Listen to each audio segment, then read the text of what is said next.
December is a unique trading month. Liquidity drops, volatility compresses, bid-ask spreads widen, and markets move more slowly but less predictably.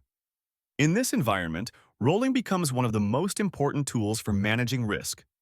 There are three ideal times to roll your trades in December: when liquidity thins out and you're getting poor fills, at the 21 to 25 days to expiration window for credit spreads and condors, and before major catalysts like the December CPI report or the final Federal Reserve meeting of the year.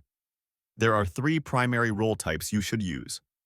Rolling out gives your trade more time and works for neutral or slightly challenged positions. Rolling up or down adjusts your strikes to reflect new price levels.